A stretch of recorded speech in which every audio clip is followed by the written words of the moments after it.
My name is Lisa. I'm a teacher's wife, married to David for 6 years. We were at my parents' house for Sunday dinner. The usual crowd, my mom, my dad, my younger sister Rachel, and Rachel's boyfriend Kyle. Rachel's hand was shaking when she stood up and pointed across the table at my husband. Tell them. Tell them what you did. David set his fork down. What are you talking about?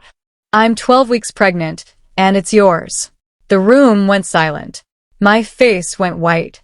Rachel's voice cracked. It happened in July at the lake house. You were all asleep. He came to my room. David just stared. That never happened. Stop lying. She started crying. Real tears. My mom rushed over to hold her. I looked at David. Tell me she's lying. He said she was. But Rachel sobbed harder. Said he'd been texting her for months, threatening her to keep quiet. My dad stood up. Big man. Looked at David like he was something disposable. Get out of my house. I couldn't look at my husband. I said it too. Get out. I've known David for 7 years. Met him at a bookstore in Portland. He was looking for lesson plans. We got coffee, talked for 3 hours. My family was tight-knit, Sunday dinners every week. My parents liked him fine, polite, welcoming. Rachel was 19 when I introduced them. Quiet kid, studying nursing. No tension. No weirdness. Ever. Last July, we spent a weekend at my parents' lake house. All of us. Rachel was there with Kyle. They'd been dating maybe 4 months. I remembered that weekend clearly. We grilled, played cards. David went to bed early both nights because he had a summer class to prep for. Nothing happened. I was there. I would have known. But I still told him to leave. Now I was sitting in my childhood bedroom staring at the ceiling while my husband was in a Motel 6 off the highway. I texted him once. Don't contact me. Don't contact my family. I need time to think. My mother was downstairs calling him a predator. My father sent him a text telling him to disappear. And I said nothing. I did nothing. Rachel was lying. Some quiet part of me already knew it, but I didn't say it out loud. A week went by. No word from David. My family had blocked him everywhere. Then something shifted. Rachel posted on Facebook back in August. Can't wait for what's next. Big changes coming. Her friends asked if she was engaged. She replied to one. Not yet, but soon. Something even better. I stared at that for a long time. Something even better than engaged. Then a hospital called. St. Vincent's. They needed to speak with David about Rachel's prenatal records. Something about blood types. I didn't know about that call yet. I was still sitting in my parents' house letting my mother convince me I'd done the right thing. The nurse's name was Susan Park. She called me 2 days later, after she'd already spoken with David. She was calm, clinical, careful with her words. She told me that Rachel's blood type was O positive, that the fetus had B positive blood, that David was AB negative. She told me it was genetically impossible for David to be the father.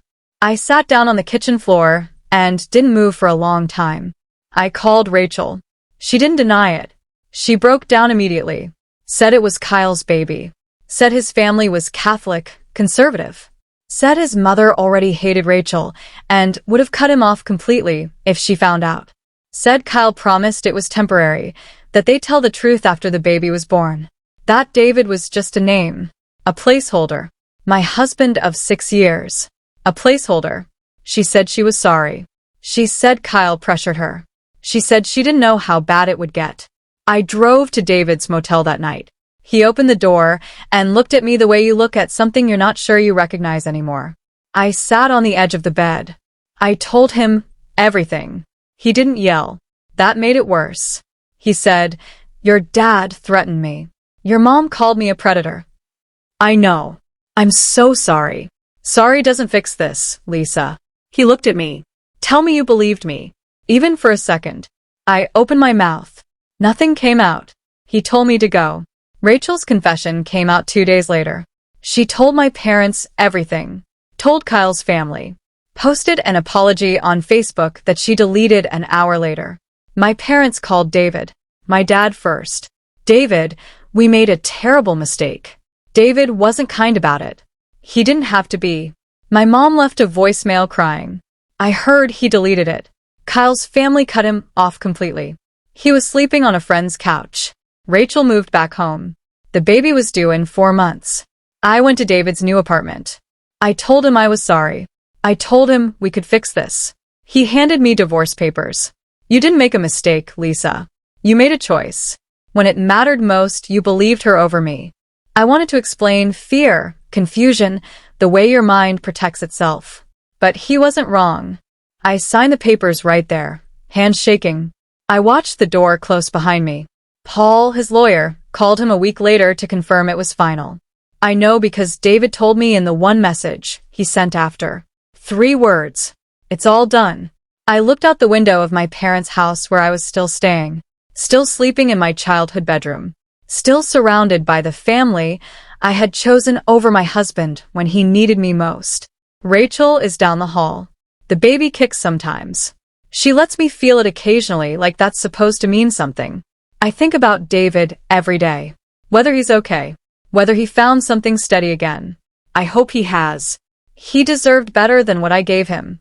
He deserved a wife who, when someone pointed across the table and said something unthinkable, looked at the man she married and said, I know him, and I don't believe you.